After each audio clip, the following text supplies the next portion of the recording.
Colleagues, it's time for us to move to the panel discussion, and let me first of all introduce very quickly the panelists. Today we are honored to have His Excellency Mr. Emmanuel Bonginkosi Nzimande, Minister of Higher Education and Training, South Africa.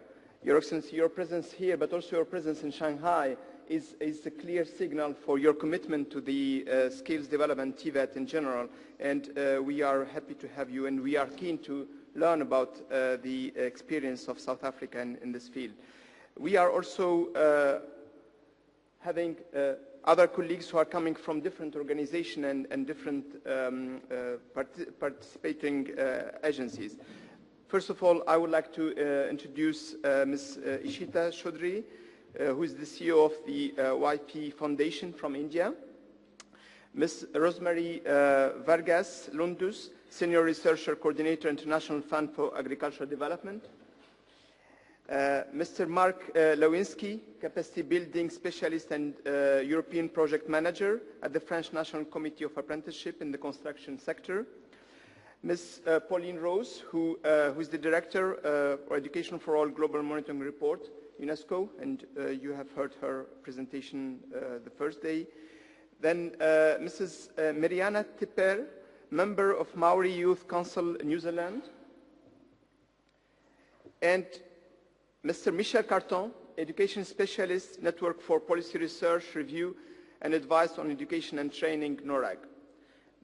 The panelists are here to interact among themselves, but also to interact with the floor. So we hope that during the session, we'll have also questions and answers from the floor.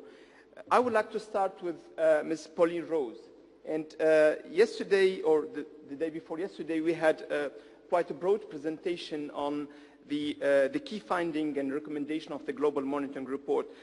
Still, what we would like to hear from you today is what are the key programs addressing youth unemployment from the review you have done? And are there common trends and differences regarding the role of the state and the stakeholders? And from your perspective, what will be the determinant of the government role in those programs?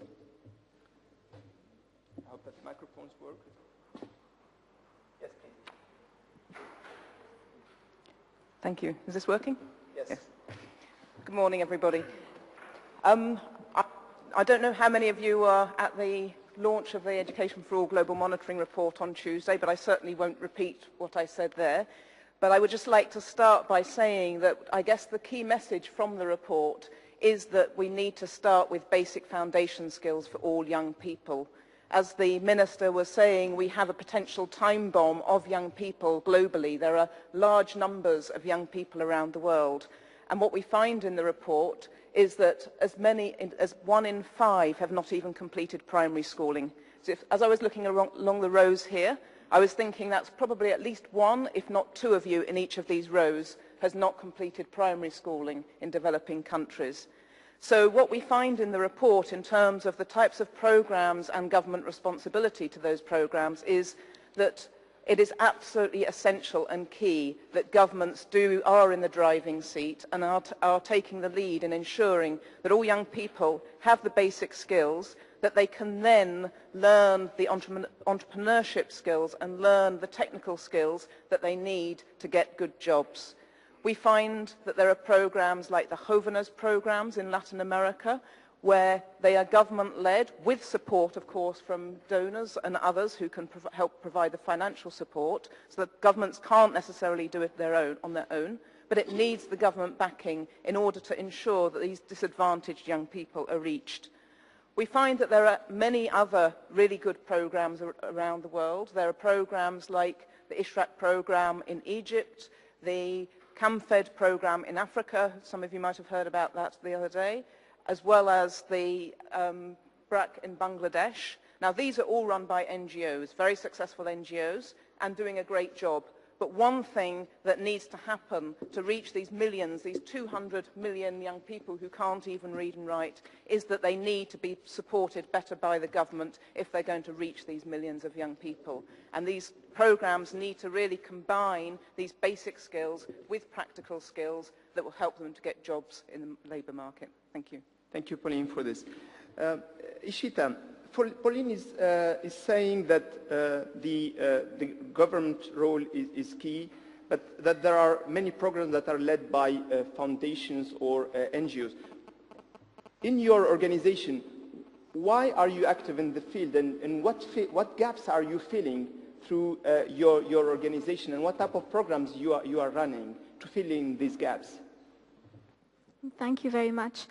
I mean, I think speaking more as a young person, out here, not as an expert, and I'd sort of like to say that first and foremost. I think our work really begins with addressing some of the gaps that occur in the intersectionalities between education, livelihood, health, employment, and rights, and how it affects young people. So the question we're really asking is, what are young people learning within the boundaries of their classroom, those who are able to access classrooms, and how successfully have they been able to apply those lessons outside the classroom to life? Just as context, I work with a youth-led and run organization called the YP Foundation that was set up in 2002 in the aftermath of communal riots.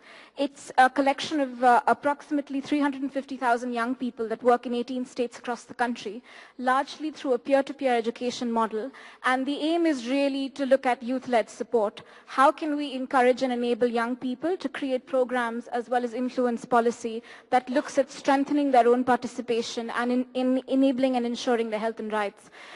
In terms of we really found at the end of the day that when we talk about education and employment for all, that we needed to begin working with the exclusions as to who didn't come into this for all category. Because the all very often lands up being boys, it lands up being, those who self-identify as heterosexual, those who are fully abled, and not necessarily always the marginalized and excluded, and specifically out-of-school young people. So we work with children, adolescents, and youth from the age groups of 3 to 20 with a life cycle approach that looks at how they're being transitioned, not just from formal schooling, but also how a life skills approach is being used to look at, whether they're developing their confidence, whether they have self-esteem, they're able to negotiate challenges, how at the end of the day these life skills are helping them transition to vocational or then formal educational opportunities. I think I'm just going to sort of move very, very quickly to this whole point of, at the end of the day, and I firmly believe this, non-profit organizations, irrespective of how effective they are, can't and shouldn't possibly replace what the work of the government is. But then I think it makes it very imperative for civil society to think of its own role as pushing the government for change and seeing this as an opportunity to be able to maximize impact. How can we look at financial, self-sustaining changes? And I think at the end of the day, what can't be done by the state and where youth groups specifically come into play is that ultimately that the infrastructure in most developing countries for youth and child survival, for development and protection, it's weak and it's inadequate. And it's not something that a government can necessarily effectively solve immediately. So I think the whole question for us really comes down to one thing. And if you look at a country like India, say, for example, they've set themselves a very lofty target of having, trained 500 million skilled workers by 2020. And I'm just going to share a very short paragraph by a colleague of mine, Karen Nazareth, she says, look, as we begin to address this need of young people who are clearly key to addressing the nation's concerns about the lack of skilled employment, it's not enough to apply an assembly line approach and to churn out trained young people and place them in jobs without taking into account their aspirations. So I think, and I'll sort of close on this point, that for us what's been really important is to say, what are the youth particularly, especially those who are vulnerable and excluded, looking for, and do our strategies at policy level look at addressing some of those aspirations that they have for themselves, and how can we really promote more partnerships that encourage young people to effectively work with government to ensure that once the right policy is in place, that there's a stronger set of mechanisms at community level that can ensure its implementation and its rollout. Thank you, Ishita.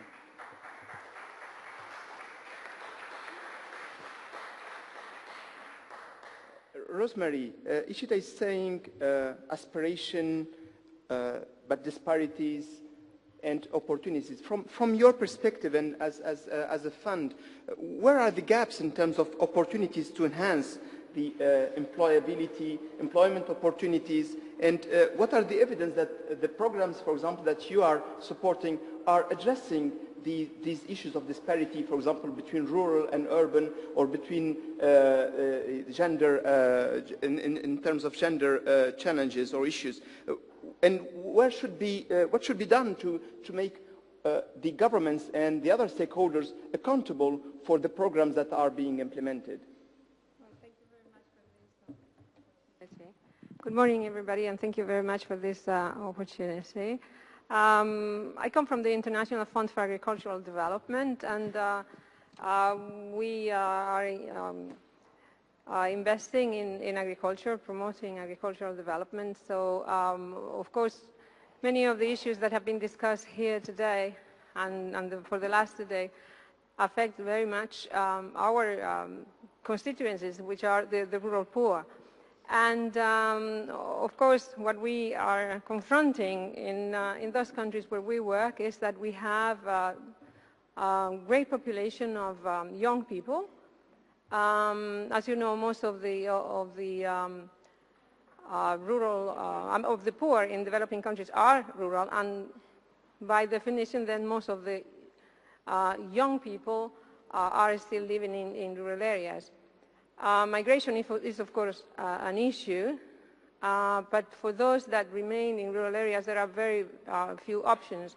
The youngsters, they do not have the option to become unemployed, of course, so what they are confronting is a great deficit of decent employment, so they find themselves in low-paid jobs in agriculture. And of course, the youngsters are not motivated because that is not what they're being taught at the school. At the school, the message that they are receiving is that agriculture is not good business, so the only way to progress is to migrate, to leave.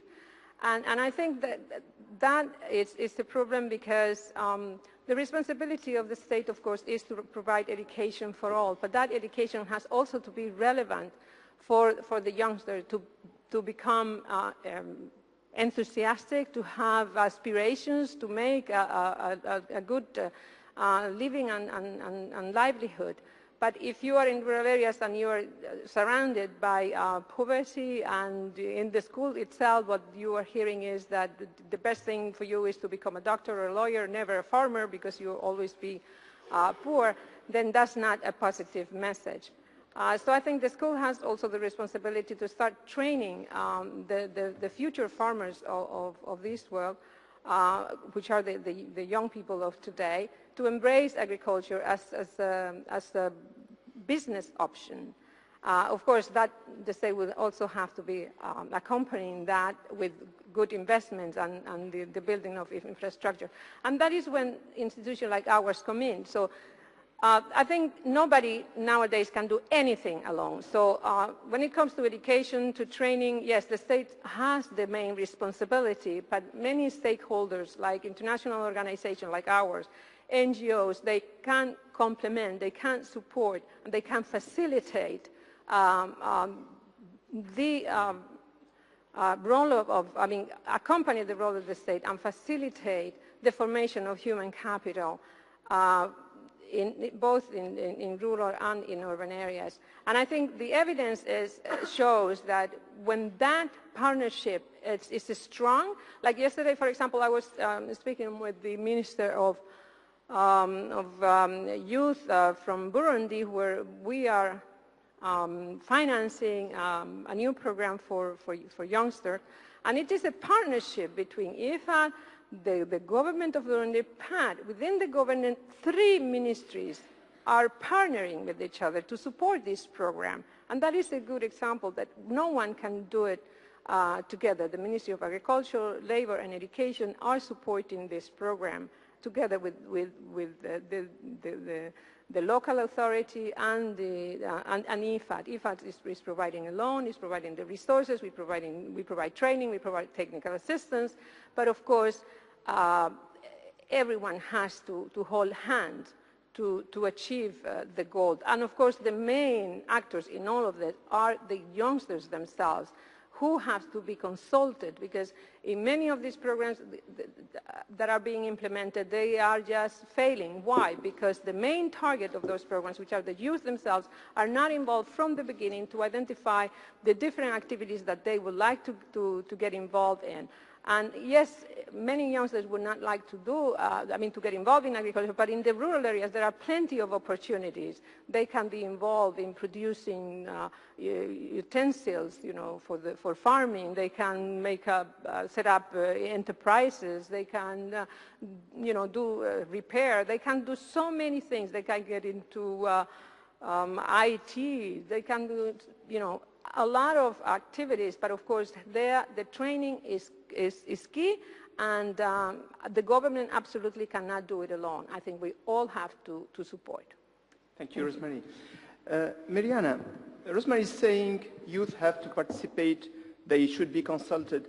In the case of New Zealand and in the case of your organization specifically, how are you participating? Through which channels? How the government is involving the organization like yours in the decision-making, in participating in preparing the decision-making? Is it the case? Good morning, can you hear me? Furthermore, are you listening? Because I can tell you now, in my country where I come from, people choose not to listen. People see you, they see the brown skin, they see the young person, and they choose not to listen. And that is the first fight that we as young people have to make. I've been listening for the last couple of days, and I've heard the statistics. I've listened to what everyone's been saying from their areas of the world, and we're right here. Here I am now telling you, asking you, begging you to listen. Okay, where I come from, we've done all of this. You've been talking about frameworks. We need frameworks. We have done that. In New Zealand, we're at the stage not where we need them, but where we're executing them. That's where we are at the moment. In terms of frameworks, we have a youth development strategy that was written with the government and young people from all over New Zealand. Okay, also in terms of informal education, I've heard that a lot over the last few days. We do that as well. What we've done is we have taken kinesthetic learning styles and we've put them into the curriculum to include those learners who learn differently. Where I come from in Auckland, we have the highest population of Pacific and Polynesians in the world. There are more Polynesian and Pacific Islanders in the small area that I come from than in the whole of New Zealand, than in the whole of the world, sorry. So the learning styles are different, and we've done that well. Youth transition services, everyone says we need youth transition services. We do that. We have programs where we take young people in schools and we prepare them for the services, Army, Navy, Air Force. We have programs where students who didn't do so well in formal education, they get a second chance because that environment didn't suit them. We have a whole bunch of programs. We have programs where youth transitions specifically for 15 to 19-year-olds are catered for because they are the ones who are struggling to find jobs. We have a number of those. We have advocacy, okay? I'm a prime example. I come from a Māori Youth Council. I represented my Indigenous people for my country in our nation, and we put together a report just like the Global Monitoring Report, but we did it for our people, for our youth. Okay, so what I'm hearing is that people want all these things. My point is that these things do not necessarily guarantee success. Okay, so governments should not put all their eggs into these baskets, nor should they expect that they're going to succeed. Where my government falls short is that, yes, they have incorporated youth participation, but only at a level where they want to. In terms of youth advocacy, yes, we raise the flag for youth, but we were only advising. Okay, people who sit in power were not obligated to listen to any of the recommendations. We were simply advising, and that's where the power for us ended. In terms of frameworks, we have a beautiful framework that works. It really works, but it's only encouraged. It's not mandatory. Therefore, people can choose whether they want to or not reinforce that framework. We have informal education put into our curriculum, but when they get the job, when they go for the jobs, people don't want to see what skills they have. They want to know what letters people have in front of their names. Okay, they're not, the people outside, society itself is not validating that informal education. Therefore, you have to ask yourself, is your society prepared to go through those steps as well? And in terms of youth transition services, we have all of those, but you know, once young people are ready for the labour market, what if there's no jobs? Okay, in New Zealand, we're only a small country at the bottom of the world, and once we're qualified, once we're educated, there's nothing there for us, so we have to go overseas. And what we call that in New Zealand, we call that the great brain drain. That's where all our smartest and brightest talents have nothing to do, so therefore they leave and they go elsewhere, and their talents are not being utilised at home. So youth participation is awesome, it works, but it has to carry on beyond the implementation of any program or scheme. Thank you.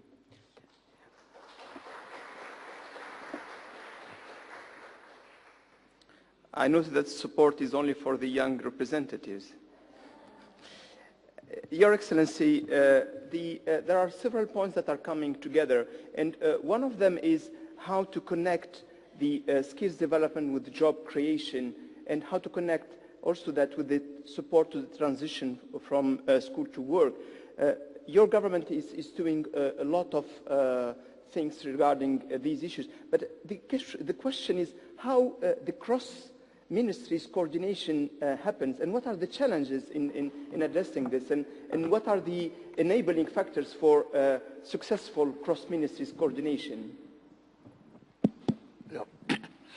Thank you very much, and thank you to the fellow panelists. Maybe a few points in relation to the question you are asking.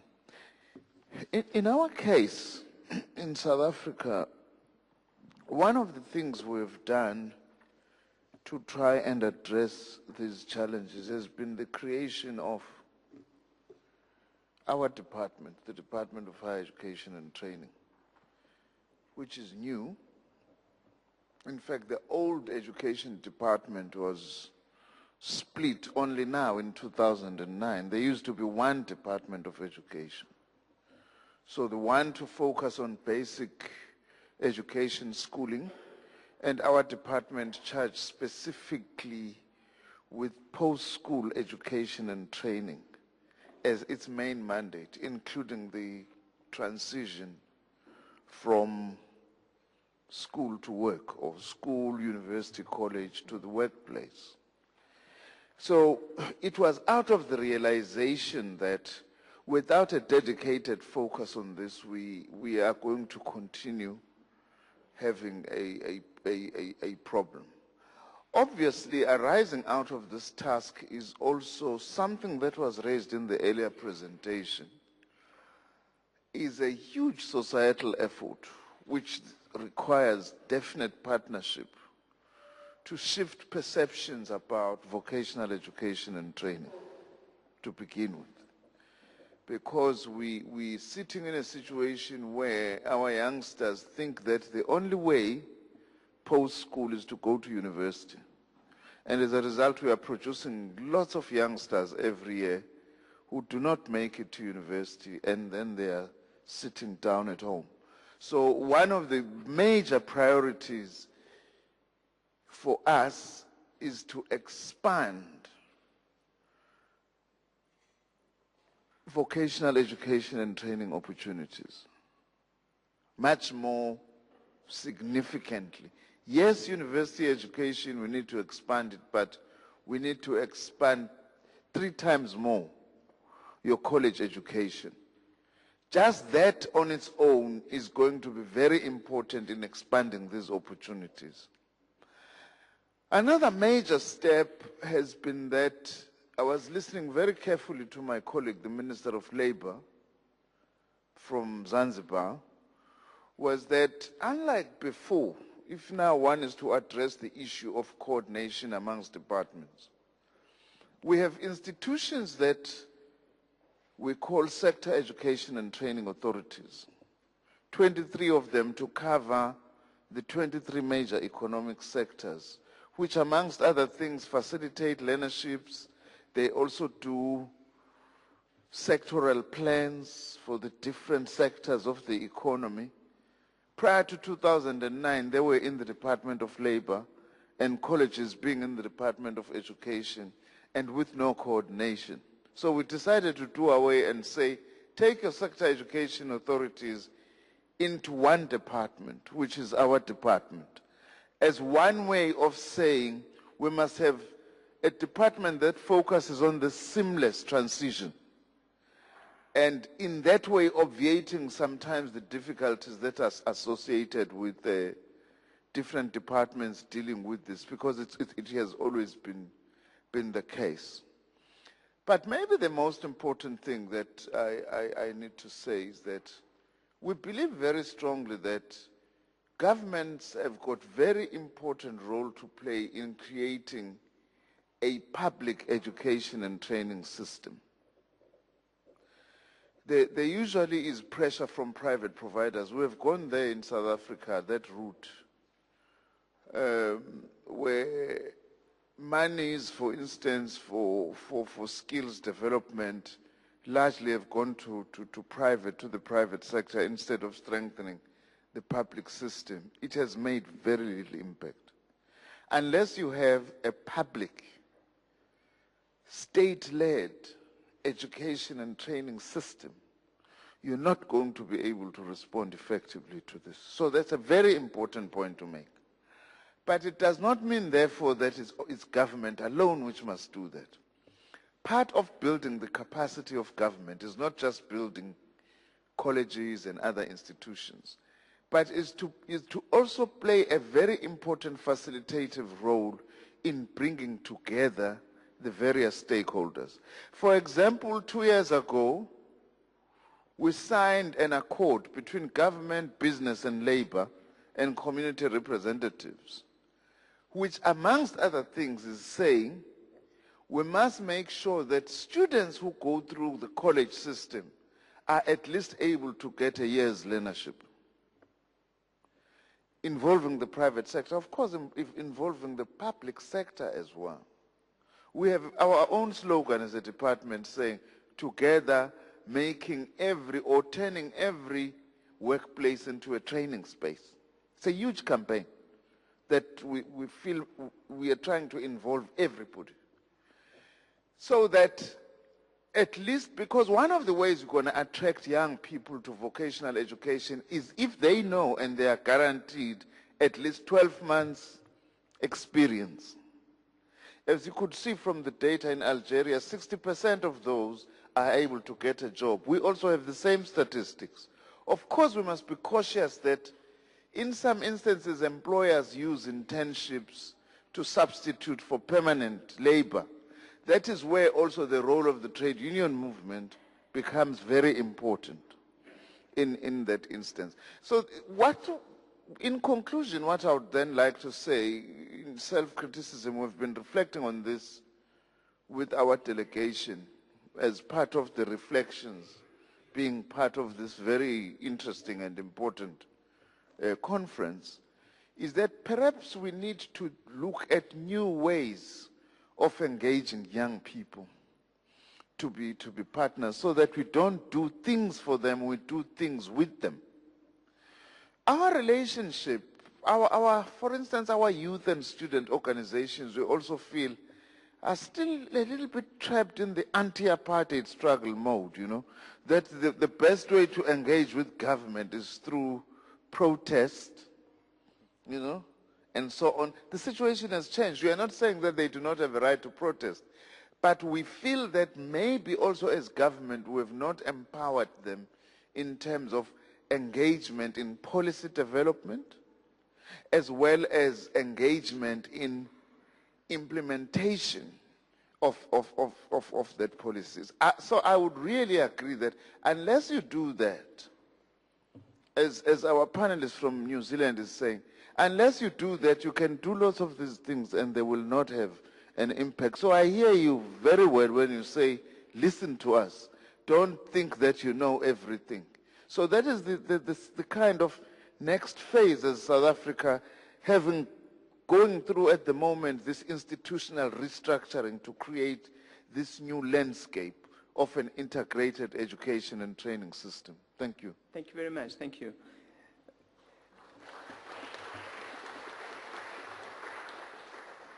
Marek, Son Excellence, il vient de parler de différentes dimensions des programmes et de l'action gouvernementale en Afrique du Sud.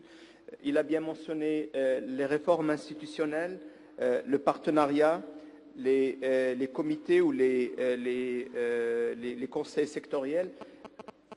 Et puis, il a réitéré, bien sûr, l'importance du rôle du gouvernement et également des partenaires sociaux. Il a mentionné les syndicats, mais également les employeurs. De votre expérience, vous venez d'une organisation paritaire qui réunit à la fois les employeurs et les employés. Quel est le rôle actuel, quel est le rôle joué par les deux partenaires pour améliorer cette relation avec le marché du travail, avec les entreprises et faciliter la transition? Mais également, et puisque c'est une question qui se pose à nous tous, comment votre conseil ou votre organisation implique également les jeunes et écoute et fait participer les jeunes dans la prise de décision? Je vous en prie. D'accord. Bonjour, donc merci de m'avoir invité. Je suis vraiment très heureux d'être là parmi vous aujourd'hui. Et effectivement, comme vous venez de dire, je représente un organisme paritaire, une institution française qui s'appelle Comité de coordination de l'apprentissage au métier de la construction.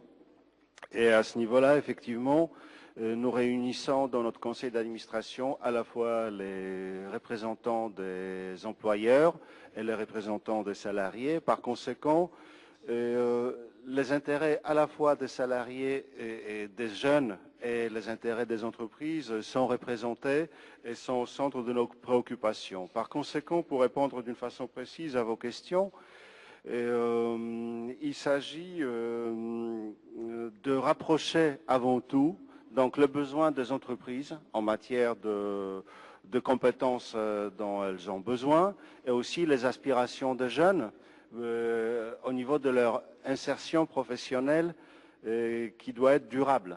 Il s'agit d'offrir donc une perspective durable au niveau de leur insertion professionnelle.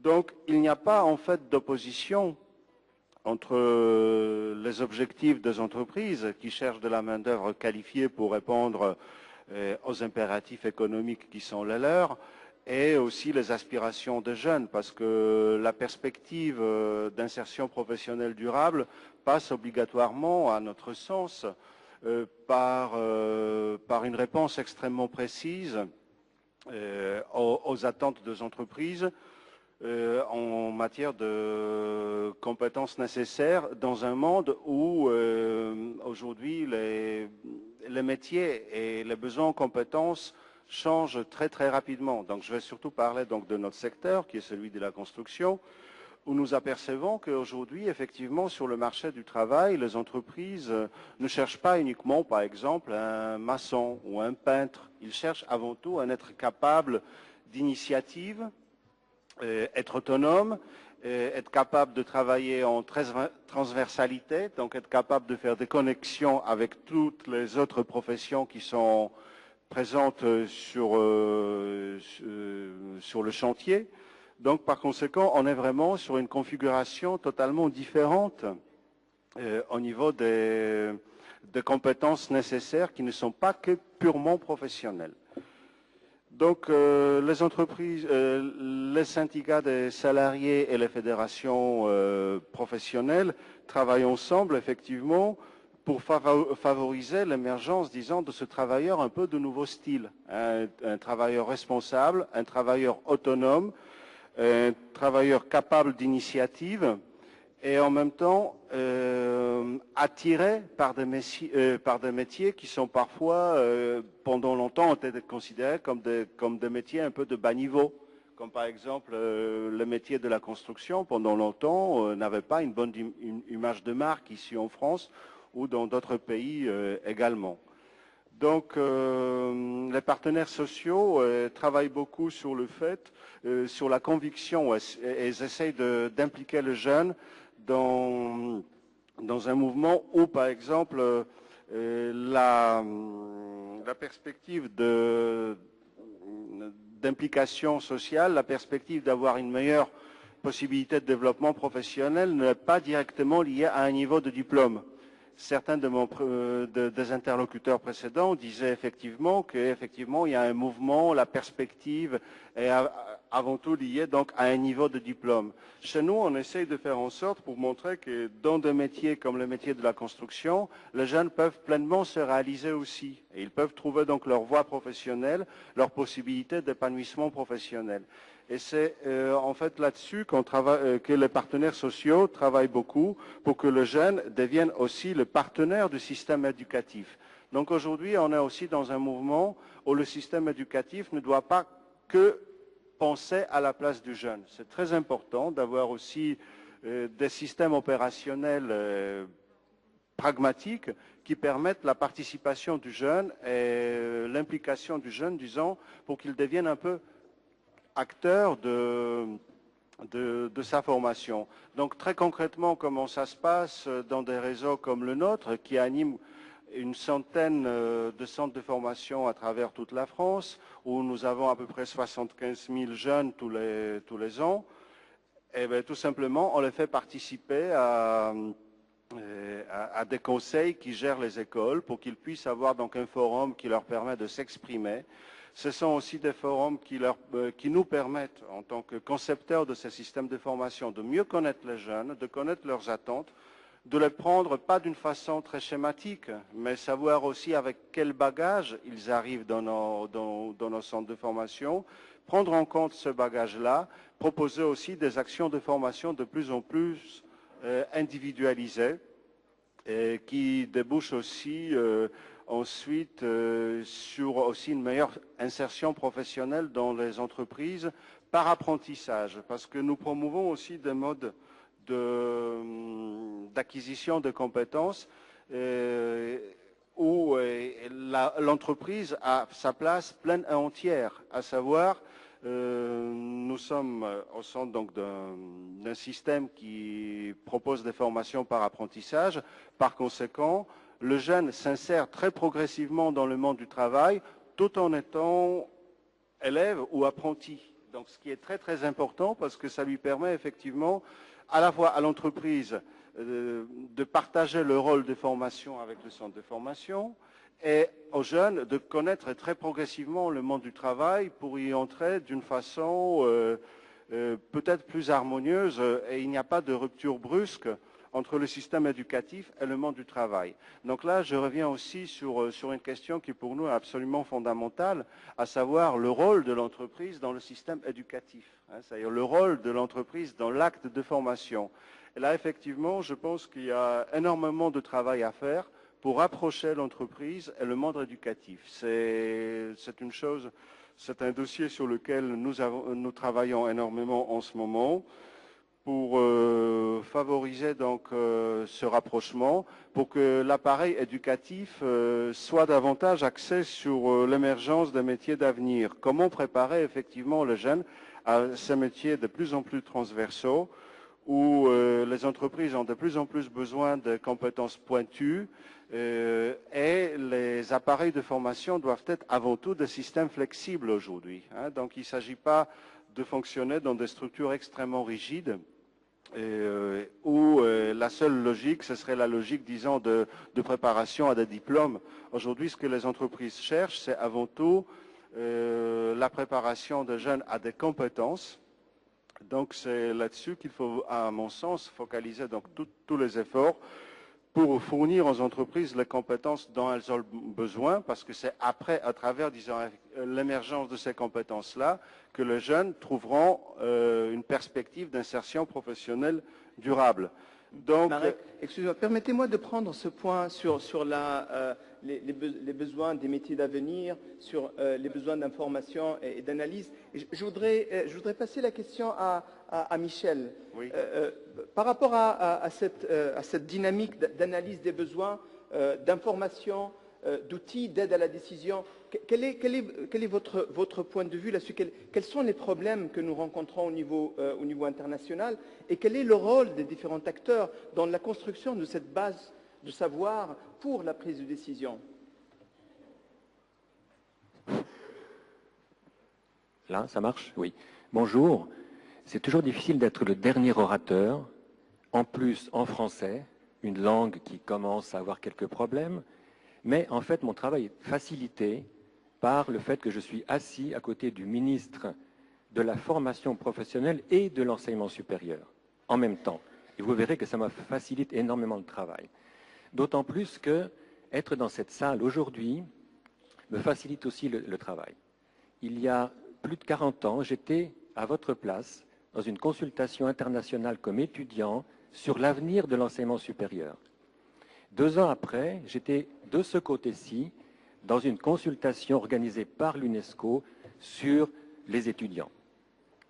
Et depuis cette époque, je suis convaincu que de recueillir les opinions, les savoirs, les représentations, les objectifs, les valeurs, les besoins, les demandes des acteurs qui vont être ceux de notre société et qui vont rentrer en formation, qui sont en formation, c'est capital pour construire des politiques publiques qui tiennent la route.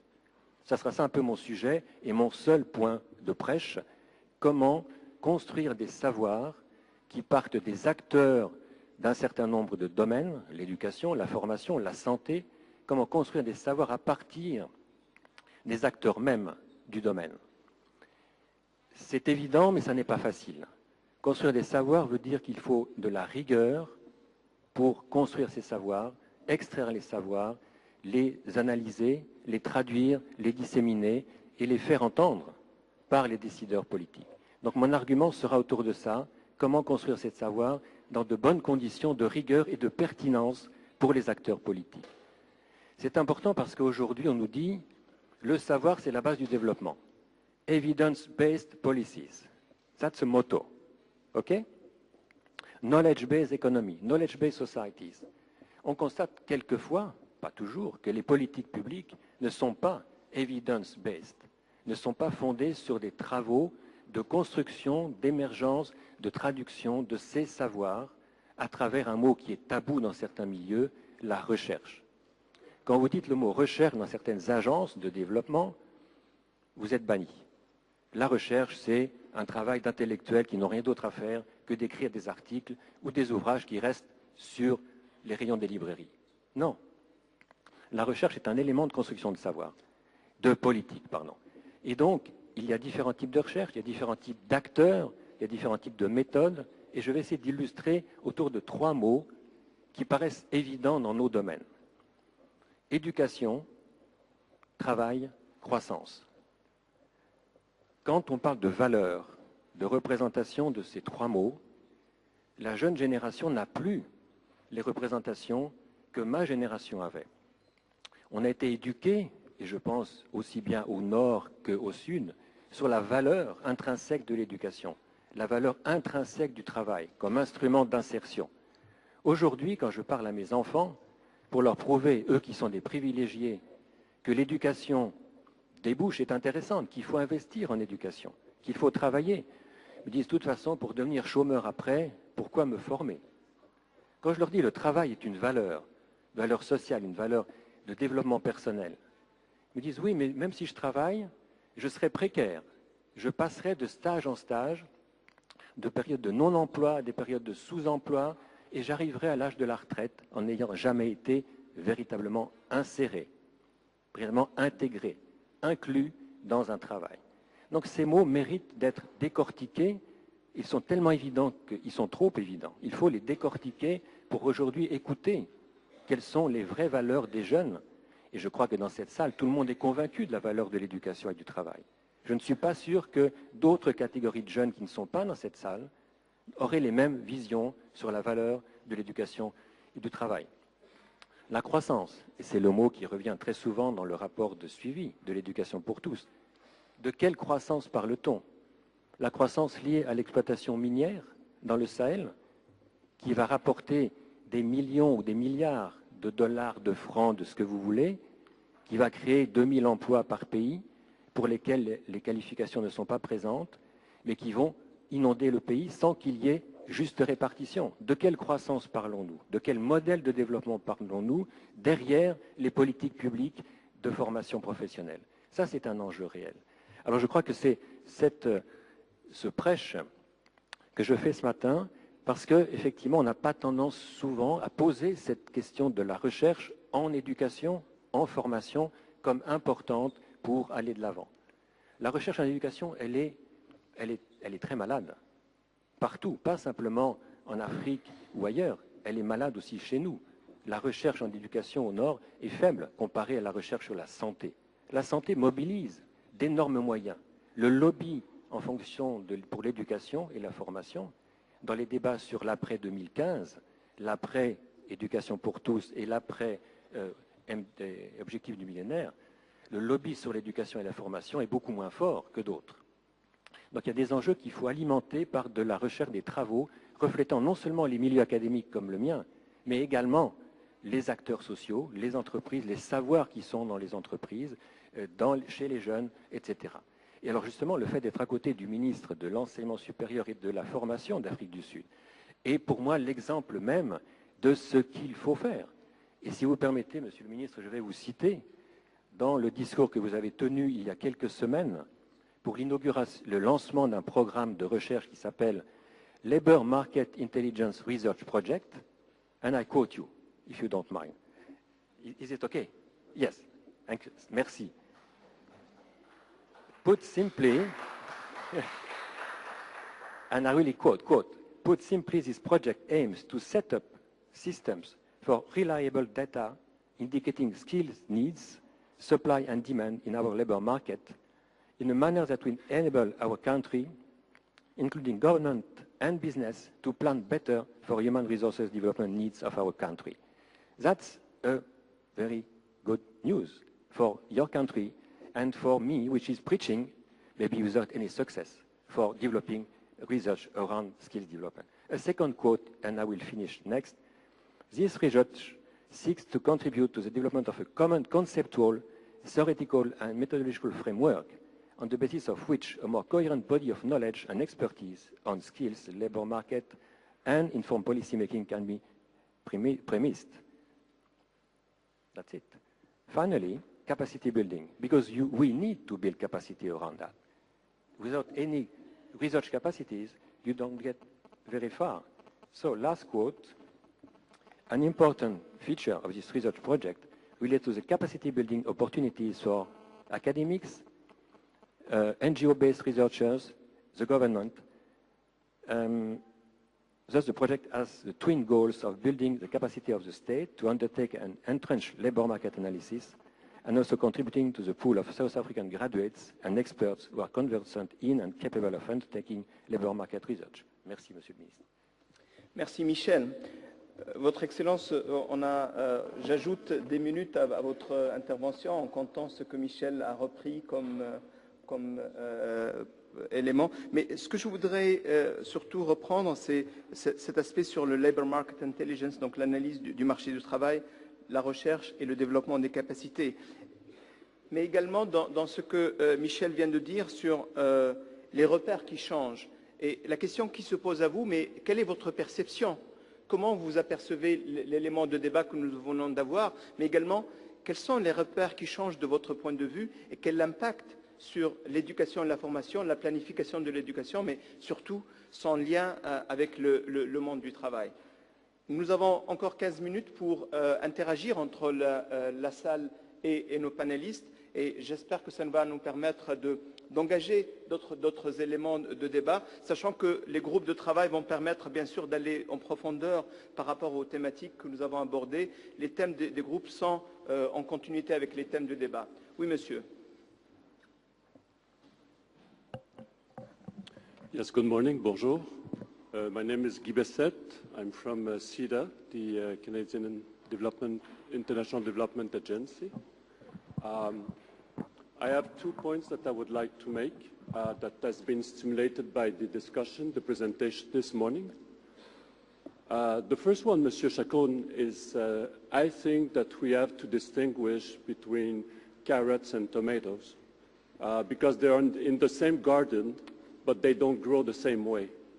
And the situation of transitioning for youth in middle-income countries or rich countries is very different from the situation in low-income countries, where sometimes you can find up to 65% of youth aged 15 to 24 who are illiterate or semi-illiterate.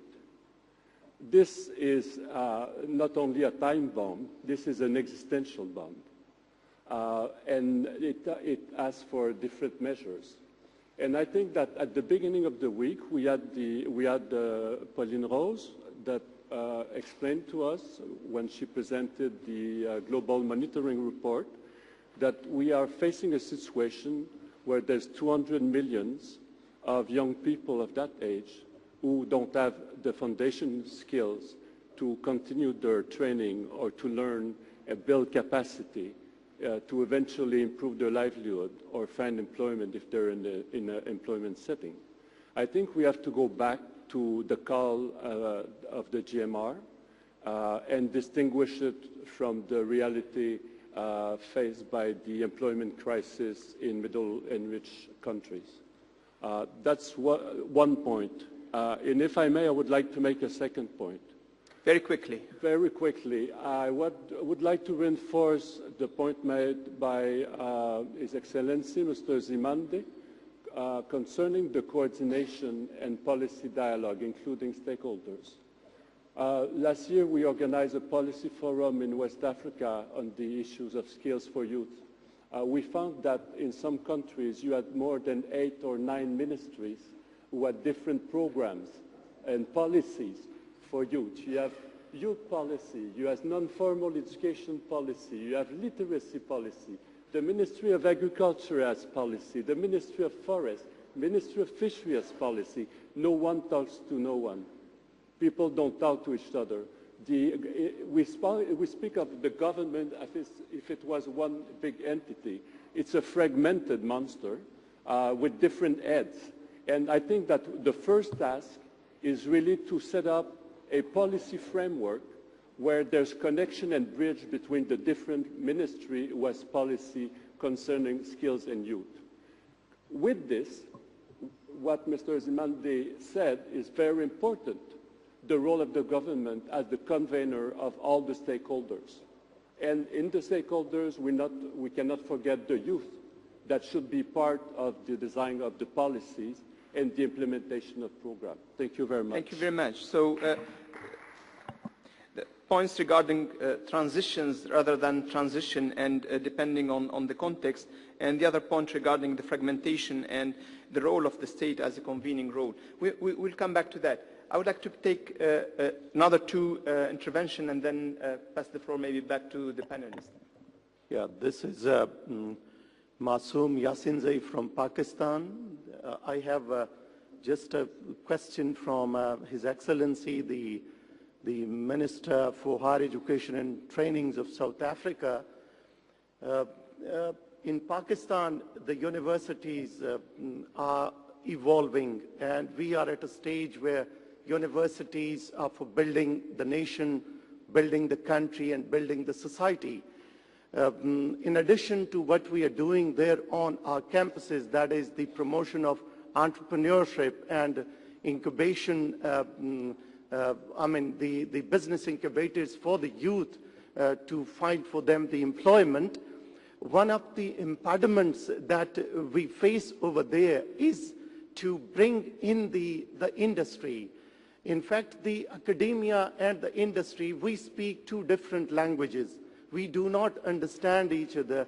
There is an ocean between the industry and the academia. We have failed to bring them, to attract them in so as to find the employment for our youth. I was wondering the agreement, which is a government-led agreement in South Africa between the government, the businesses, and the academia, has that somehow helped to bring in the industry to the academia and help the academia promote somehow finding employment for their youth, for their graduates. Thank you very much. Thank you very much. Yes, sir. Hello, Joshua Muskin from the Aga Khan Foundation. The minister from Zanzibar, Tanzania raised 2 points that, one of which I didn't hear anybody from the panel, or nobody from the panel had the opportunity to address, and I'd like to give them the opportunity to talk some about the the informal sector. The informal sector is, the minister raised, important both for, or equally for employment, for training, and for contributing to a robust economy. The other point that he raised that was touched upon by our friend from IFAD was the whole notion of entrepreneurial education, entrepreneurship, or foundational skills that I think are so important. And we, in talking about youth and workforce development, we often end up waiting too late to influence this. I'll just give 2 examples to illustrate this. One, in Uganda right now, they've adopted, if I'm not mistaken, a policy or a goal of 59% of students at university studying in the sciences. Currently, the percent is 15%. And in talking to the Director of Higher Education, it was clear that she believed very strongly that you don't wait until the kids are in at the point of making the transition from upper secondary to university to choose science. You need to do this much earlier in the career. An experience that I was involved with in Morocco is telling in this regard. It's anecdotal, but I think it's still very important. Visiting a school, a very rural school in eastern Morocco, we were involved in a relevance program and an entrepreneurial spirit program, and the director of the school said that after 1 year of this, he had 30 students at the end of the lower secondary who came to him to ask to be oriented towards technology and towards professional training. And he said in all his years in education, he had never had more than 1 or 2 students request this. So I think that as we look to these ambitions, we need to go all the way down to the primary level and the junior secondary level to put a lot of emphasis on career orientation, introduction to what the world of work looks like, so they can start developing both the orientation and the foundational skills to take a path that will lead them towards where the economy and where higher education is hoping they'll end up. Thank you. Thank you very much. I'm sorry, I would like that we have the floor at some reaction from the panelists, and maybe during the working group, the panelists will be in the different working groups, and the question that we have been asking during this session will be also discussed during the working group. So maybe very quickly to Pauline and then to Your Excellency, the Minister. Pauline, the question from the colleague from CIDES was regarding the different transition and the distinction between middle income or developed countries and low income, and where are the evidence? What are the evidence from the ground, from your research? Yeah, I guess I would totally agree with Guy that this is absolutely essential that we differentiate between those who are unemployed, the 1 in 8 who are unemployed, and they have a real problem. They need to find work, but some of them are actually unemployed because they have a luxury to be unemployed. They have a choice to some extent that they can choose to be out of work, whereas the 1 in 4 who are in working poverty that some people have talked about, those working in the informal sector, in the worst possible jobs, the most insecure jobs, whether it's in rural poverty, in rural poor areas, or in urban slums, are the ones who are probably the most voiceless. I'm not sure we're probably hearing the voices of those young people today, and one thing that I would really urge is that it's the voices of those young people who need to be heard and who need to have the pressure put on governments to listen to them, to ensure that their skills are helped to develop through programs that can really give them better chances of better work. Thank you. Your Excellency, the question from the colleague from Pakistan is saying, so how are you succeeding to bring in the industry into this tripartite, this government, business, and academia partnership. But then the question is, okay, how we are bringing in industry, but are we bringing in also representative of the informal sector in this dialogue? And how that function? Yeah. Thank you very much. That's a very important question. You see, in South Africa, one of the deals, the post-apartheid deal on the economic front was the establishment of a multi-stakeholder formation that includes business, labor, government, and community representatives, which will also include representatives of communities who come from the informal sector. It's mainly aimed at discussing labor issues, labor market issues, economic issues, to try and forge consensus in the country. Now, this accord that we have signed through that process, it's a relatively new accord because that body had tended to talk about many economic challenges facing the country, but not so much dedicated focus on skills. We have another structure that we've created as government. Of course, we're conscious that we mustn't have too many structures.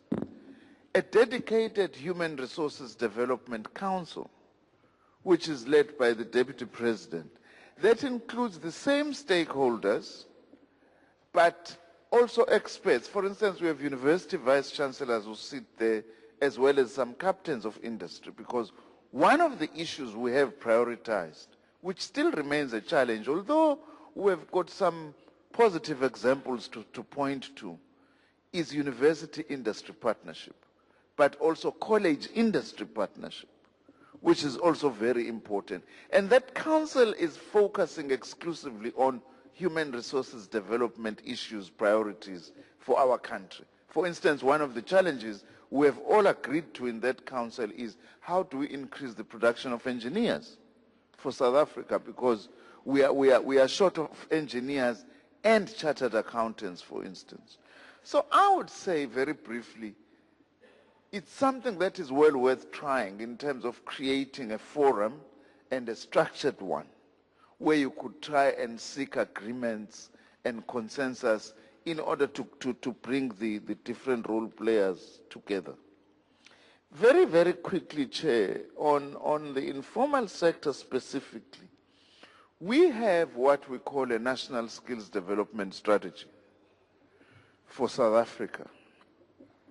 And one of our key focus areas is also to capacitate and empower the formal sector through training. For example, in South Africa, we've got thousands of what we call burial societies, which are informal groupings of people who come together to save for their funerals, like an insurance. We estimate that industry now annually its turnover is about €1 billion. And we have said, for instance, that we need to pay particular attention to capacitating that industry such that, for example, it can be able to produce its own coffins. It can also run its own funeral services. Instead, at the moment, that money is being taken by big business. It's not actually benefiting. So we have said in our skills development strategy, we must provide for that. Of course, it is a challenge because usually we're dealing with a situation where people have been for a long time operating on the margins of the economy. The last point that I think I need to raise, this issue of the differences between countries is very important. We as South Africa in the TVET Congress in Shanghai, we were raising this issue, for instance, quite sharply, that countries are not the same. Well, to be provocative, I'm sitting next to a researcher. Thank you very much for quoting me. I thought sometimes when I speak, nobody listens to me. At least someone does listen to me, even wherever. We must abandon this idea of what was called the modernization theory, that every country will grow the same route, you know, and therefore we need to follow. Now we are talking about knowledge economy. I'm sorry, we need to problematize that. In South Africa, we are not looking into knowledge economy. We are looking at building our manufacturing sector to beneficiate, for instance, amongst other things, our mineral resources. We can't be told, therefore, that your route is going to go the same route as the United States or Norway and so on.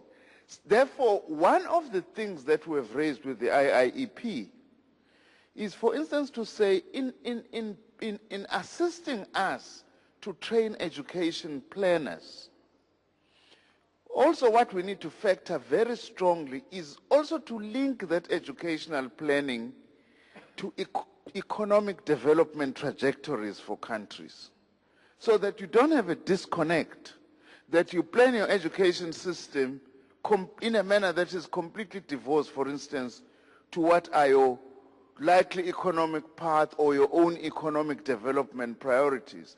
We think that is a very important connection. I agree on research, and part of the research must help us. How do we improve our planning by linking it also to economic development scenarios and trajectories for the different countries? Thank you very much. Thank you very much. I would like to finish with, we have some participants through the web, and we have young people participating through Facebook.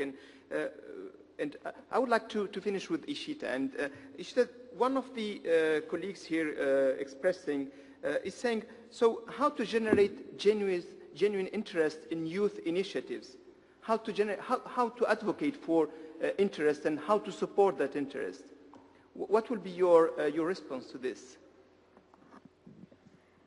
I think it actually comes down to trusting young people. I think we have a habit of giving partial information. We don't actually have a habit of doing what we call meaningful youth participation, which is not just having a young person at the table, but taking the time to inform them as to not just, what are the schemes that they can access, but ensuring that they actually have the content, so to speak, so that they can participate. I think one of the most frustrating experiences for young people, which I know firsthand from my 10 years of work discourages them immensely, is when they have half-hearted participation. They're invited to processes, but, as my colleague said, they aren't listened to. Or then, they're interested in participating, but there's no space for their questions. I think if you're going to work with young people, you have to understand that they are not industry, they are not politicians, and they are not business people. They will require those development capacities, so to speak. And I think what you will find is that if a young person realizes that there is buy-in to have them at the table, that is an equally novel experience for them, and that they're actually quite willing, because at the end of the day, it's an investment in their future. And with some of the marginalized communities that I work with, they may be in extreme poverty, but I think they know that they have the most to lose. And from that perspective, they're really hungry for that opportunity. And if it's given to them, it's not one that they'll take lightly. Thank you very much.